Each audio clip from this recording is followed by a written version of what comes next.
Cleveland Cavaliers select LeBron James.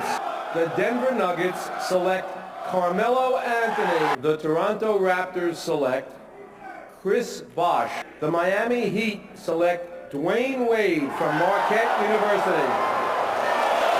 I'm the kind of player that I need to fine-tune everything in my game. So I'm going to work on everything, the things I was good at and the things I need to get better at. Between all your visits with Zaire and your wife Savon, who are so emotional, great story, Dwayne. Congratulations. I think it's safe to say that the 2003 NBA draft, that draft class pretty much saved the NBA at the time. Now, as we know, the 03 draft class gave us some of the greatest players definitely of this generation and even of all time. It gave us Dwayne Wade, LeBron James, Chris Bosh, Darko Milicic, literally all champions.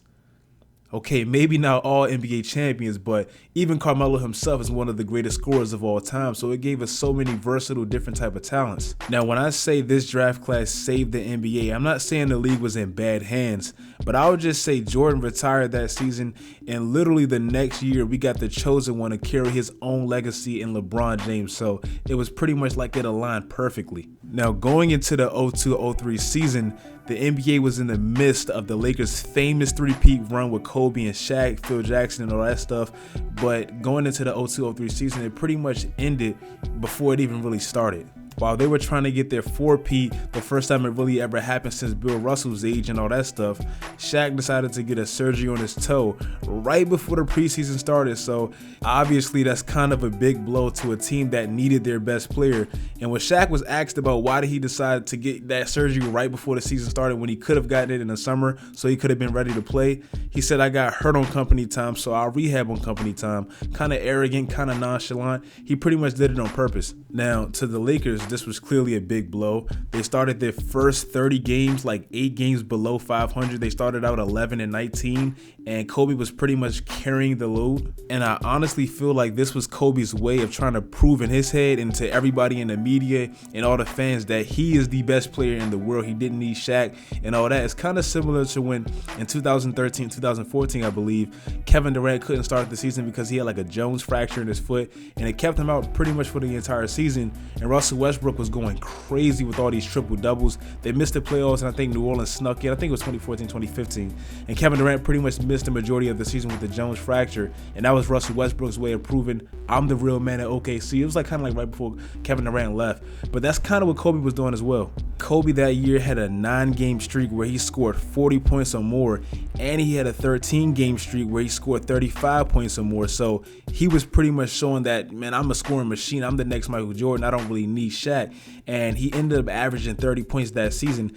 That was pretty much Kobe's breakout season where you showed, man, this dude possibly is the best player on the planet. But obviously Shaq couldn't sit out for too long, so Shaq came back and he dominated, but their chemistry just quite wasn't the same, and they got bounced out in just the second round by a unified up-and-coming Spurs team. The Lakers didn't win any more championships after that with Kobe and Shaq, so this was pretty much the beginning of the end of the Kobe and Shaq era. And speaking of the San Antonio Spurs, this season would feature one of the most boring award winners of the generation, or at least of the 2000s, because Tim Duncan won the MVP, making it a back-to-back. It was a well-deserved MVP, don't get me wrong, but it was just such a yawn.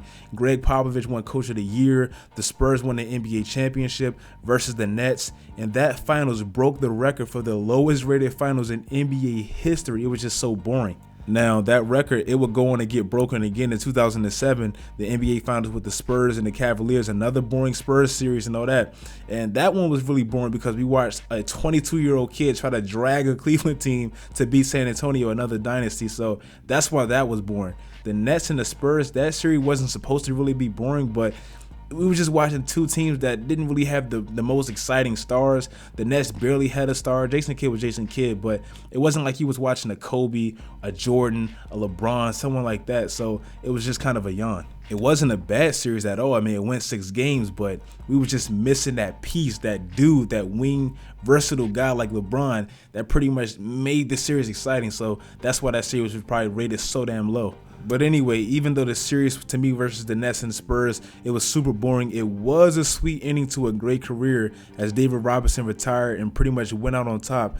But it was just so damn stale, like nobody really cared that much. And to be honest, I feel like the league back then at that stage where Kobe and Shaq was pretty much dominating, and when they got washed up and their rings started getting old and we just didn't have a LeBron in the league and Michael Jordan was about to retire and he was pretty much washed, the league was so stale because it was predominantly ran by bigs, and that's just not the most fun thing to watch. Like, I might get bashed for this. I might have some old head look at my video and say, man, what are you talking about? We had all the bigs back in the day, Hakeem Olajuwon, Kareem, Shaq, all these bigs and all that stuff.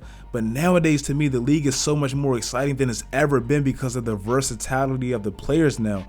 All of your favorite stars can dribble, shoot, create, and pretty much, facilitate on their own. Kevin Durant, LeBron, Stephen Curry, Russell Westbrook, James Harden, Giannis. We have so many versatile players now. It's at the best talent level ever. The league now is just not as systematic and so coached and all that stuff as it's been back then.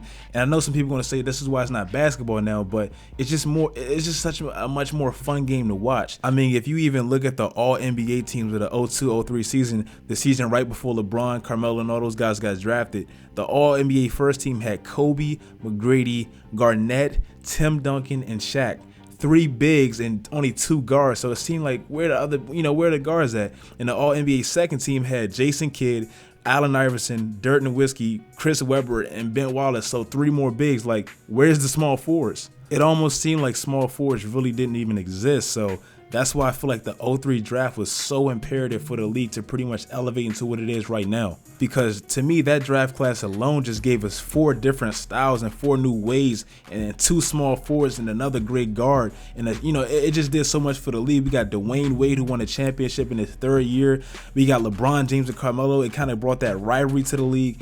And we got Chris Bosh, the stretch big, pretty much one of the founding fathers of the position, revolutionizing the whole position of the big men and all that stuff because he was able to stretch the floor and shoot threes. Chris Bosh, he did a lot for the game as well. A lot of people don't really notice it, but I think he made like 11 straight All-Star teams, and he did it in a different way than the ordinary power forward with Tim Duncan, Karl Malone, Charles Barkley. He pretty much changed it, and he had his own way, and it worked.